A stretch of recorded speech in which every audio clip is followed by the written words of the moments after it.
Bom, chegamos na vez do HGLG11, é o fundo que eu chamo de monstro enjaulado. Ah, inclusive deixa eu mostrar aqui, chegou meu brinquedinho novo. Eu tinha falado para vocês que ia começar a gravar e tinha alguns problemas, então chegou meu brinquedinho novo aqui.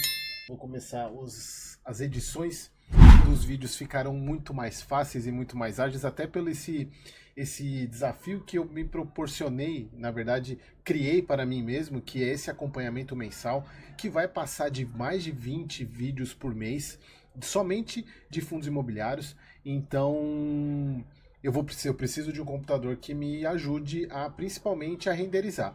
Porque nesse computador que eu estou aqui, quando eu estou renderizando, eu paro de fazer tudo. Porque ele fica quase 1 hora renderizando o vídeo, então é 1 hora perdida, no que nesse daqui provavelmente eu não vá ter esse problema.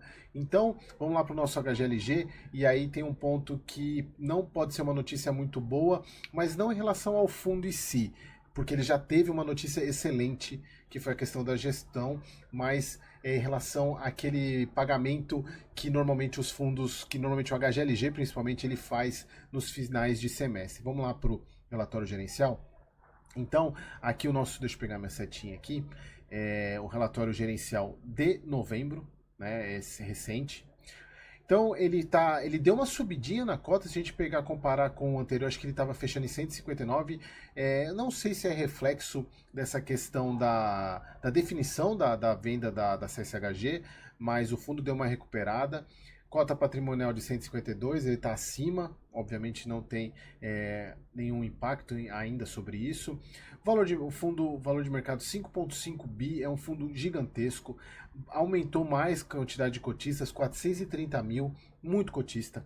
Último rendimento 1,10 por cota, como foi o mês passado. ABL monstruosa, 1,4 bi de ABL.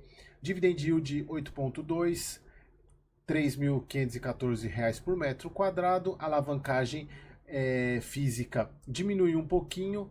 Desculpa, a alavancagem se manteve. O que diminuiu um pouquinho foi a vacância física, que ela estava em 10, agora estava em 9,8, mas a financeira aumentou um pouquinho, como vocês vão ver daqui a pouco. Mas assim, o que é importante é o que eu sempre tenho falado para vocês. É muito melhor que você tenha a alavancagem, a vacância financeira menor do que a física, significa que o espaço que está vago, ele representa menos do que a média do preço do metro quadrado do fundo. Então, isso é muito importante. Obviamente que a gente quer quanto menos vacância tiver, mas é preferível que a vacância financeira esteja abaixo da vacância física. Então aqui no mês de novembro, o fundo apurou uma receita de 36 milhões, de 1,07 por cota, que levou ao resultado de 27 milhões, 0,82 por cota, bem diferente do mês passado, como a gente viu que teve aquele pagamento trimestral da Volkswagen lá, que elevou o rendimento, embora ele tenha pago 1,10, ele continuou pagando 10, só que olha só, desse mês ele distribuiu 82, então ele precisou pegar a reserva, que é um dos motivos, inclusive, que eu acredito que ele não vai pagar a pancada, mas eu vou deixar o suspense mais para frente. Então aqui, os principais impactos foi a multa rescisória do Walmart, lá de Betim, e que foi que fez com que a vacância financeira subisse para 8,62 para dezembro, e o pagamento da multa, indenização de aluguéis, competências passadas do Parque Torino, com valores de 539 mil. Então aqui, né, isso aqui é o resumo, né? Então aqui tem o mais especificado. Ó, no fechamento, no parte comercial, pequeno aumento da ocupação do fundo, que foi a questão que eu falei, que a vacância física ela diminui um pouquinho, motivada pela expansão de mais um módulo do Motim Logística, o CLE. Esse CLE é um daqueles imóveis que vieram na compra lá da emissão do GTLG11. Então a vacância caiu para 9,87, é bem pequena, mas se a gente for pegar de um fundo de 1,4 bi de ABL, qualquer coisa, qualquer porcentagem que caia representa muito, né, em termos de área mesmo. Então eles colocam aqui também que ter a vacância financeira, como foi falado lá em cima, em decorrência da multa, da saída, da desocupação do Walmart lá do HGLG Betim. E aqui eles colocam um ponto que é bem interessante, que é que embora não tenha nenhuma alteração relevante no fundo, eles já estão movimentando agora para dezembro. Então o que a gente vai acompanhar no próximo relatório, que olha só, a parte de mais 3 mil metros do HGLG Washington Luiz, que já foi assinado com a empresa Cube, Clube para o início de 2024. A expansão da Shopee, que é aumentando de 12 mil metros quadrados, que agora é 25 mil metros quadrados. Antes ela tinha menos 12, agora aumentou para mais 12 mil metros. Expansão dos locatários do DCC, que também é outro imóvel que veio do GTLG, ocupando o único módulo vago do fundo no parque de 6 mil metros quadrados. Negociação avançada para locação de módulos do CL Imbu, mas não falou a área aqui. Expansão singular do HGLG Louveira, visando ocupar o módulo 15. Também não tem área, mas aí a gente precisava procurar qual é a área desse módulo. Discussão do contrato de uma empresa que ocupará aproximadamente 1.800 metros quadrados do São José dos Campos. Renovação de um contrato do Parque Torino, com aumento de 42% do valor nominal, passando para R$ 25,00 o metro quadrado por 5 anos e 8.400 de área. Se a gente pegar aqui, só vamos fazer uma continha aqui, para a gente ver o quanto que isso representa de área total, pegando essas áreas que tem aqui, ó, 3.000 mais 12.000 mais 6.000 mais 1.800 mais 8.400. Desconsiderando essas que a gente não sabe ainda, tá? Ó, 31.200. Vamos guardar esse valor aqui, porque tem algumas áreas que foram devolvidas também, como aqui a parte do HGLG, o G100 Bosch, 1.100 metros quadrados. Devolução do Louveira, 11.600 metros quadrados, e notificação de devolução do módulo do CLE de aproximadamente 1.500 metros. Então vamos fazer umas continhas aqui e subtrair isso. Menos 1.100, menos 11.600, menos 1.500. Isso vai dar por volta 17 mil metros quadrados. Se a gente pegar aqui na totalidade, não vai dar 1%. Um pouquinho mais de 1% da área da vacância a hora que isso se concretizar a partir do mês que vem. Por isso que eu até venho falando desde o primeiro vídeo que eu fiz do HGLG aqui no canal, que aquela vacância que ele tinha de 20%, que eu vou mostrar lá na evolução da vacância, ela ia cair e a tendência é continuar caindo ainda mais.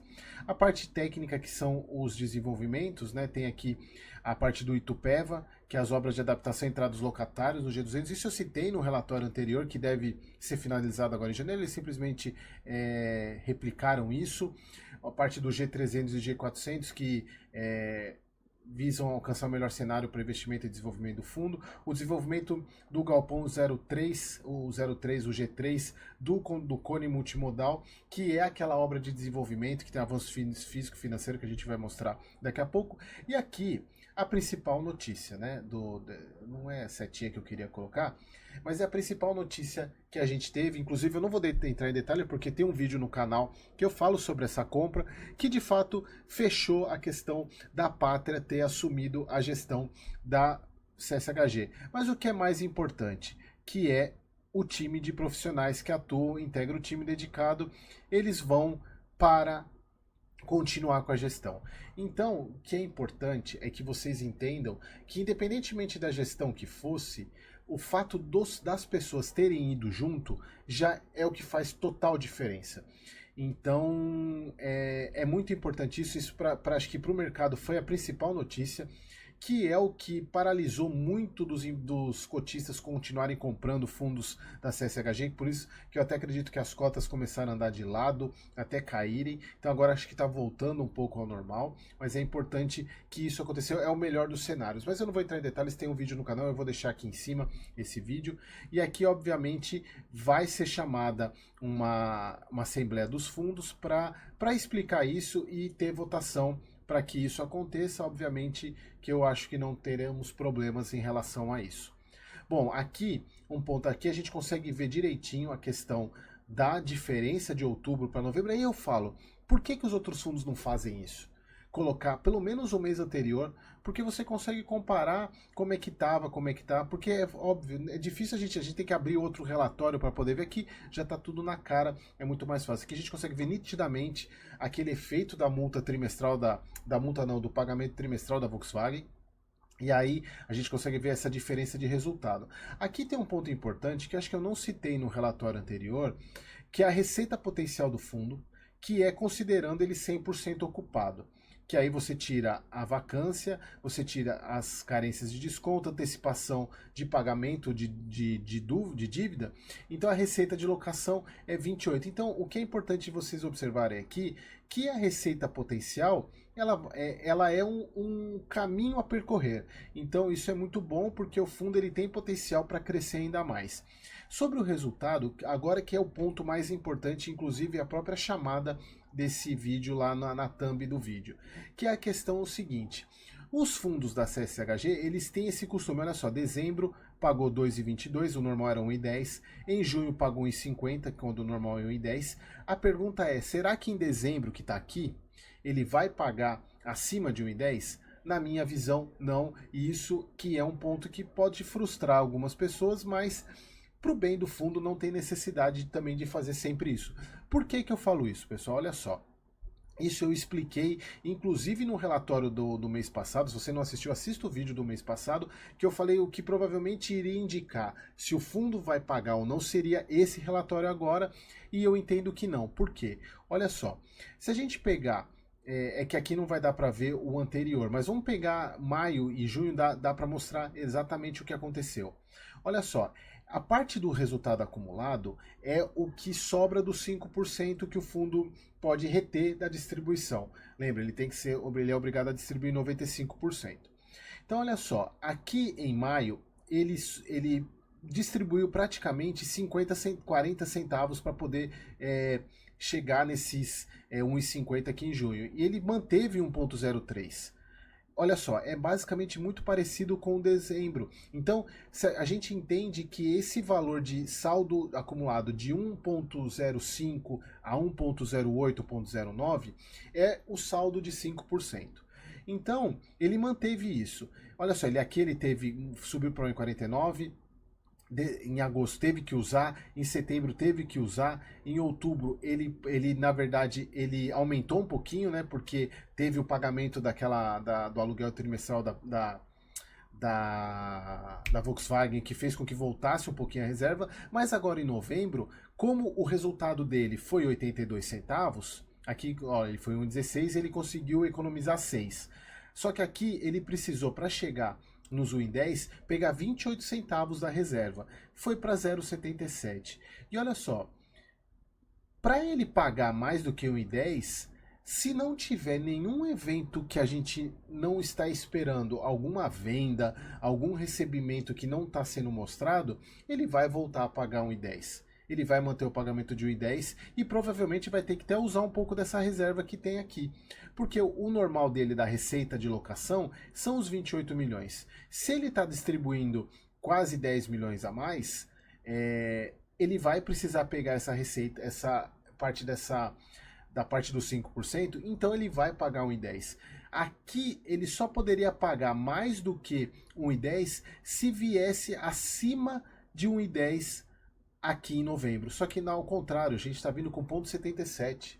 Então, não esperem um rendimento, o 13º que a gente fala, que o HGLG vai pagar para os cotistas, não esperem isso, porque não vai acontecer. Somente se tiver algum resultado, algum evento não recorrente aí nesse meio, que faça com que ele receba um dinheiro para poder distribuir. Mas o que não parece ser o caso. Então, não esperem pagamento extra do HGLG em dezembro, tá bom? Aqui a rentabilidade dele é estrondosa, a diferença, né?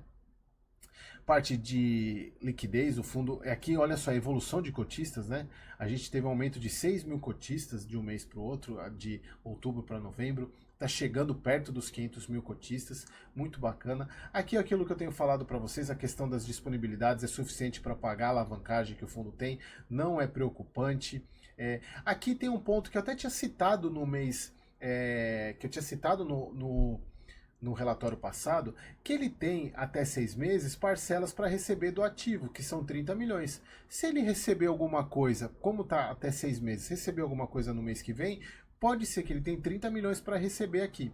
Pode ser que venha, mas tem que ter recebimento disso para poder pagar. Isso tem que ser em um mês, então eu acho muito difícil. Então é apenas se tiver algum pagamento dessa parte da venda do ativo de Uberlândia entrando agora no mês que vem, tá bom? na verdade nesse mês agora, né, para poder ter o pagamento já em janeiro, né? Porque vai ser pago o valor que é referente a dezembro. Então, aqui a parte dos imóveis, vocês já estão carecas de saber, a grande parte aqui em São Paulo. Aqui a vacância que eu falei, eles nem atualizaram aqui, deixaram redondo, mas ela está menor do que 10%, está 9,89%. Aqui a questão dos contratos, revisional dos contratos, tem uma grande parte que foi agora em 2023, a gente mostrou lá a questão de um dos contratos que foi revisado para cima. 2024 tem uma boa parte também, 26%. Todos os contratos basicamente é IPCA. Aqui a questão da Volkswagen, que eu tenho falado que ela tem diminuído a participação, o que é muito bom. A parte de tipicidade é mais contrato típico do que atípico, por causa da localização mesmo. Aqui a questão do saldo devedor, que vocês já estão carecas de saber, da linha dos 5%. Então, que obviamente ele pegou a questão desses CRIs do GTLG que vieram na compra deles, né? Só que a IPCA mais 5 tá aqui, ó. IPCA mais 5, 18 anos de coisa e carência de 48 meses. Então ele não tá pagando o principal ainda. Muito tranquilo, muito tranquilo. Então, pessoal, é isso. Esse foi a avaliação do HGLG. Então não esperem o 13º dele esse ano, infelizmente, mas compensado pela excelente notícia que a Pátria levou todo o time da CSHG. Espero você no próximo vídeo.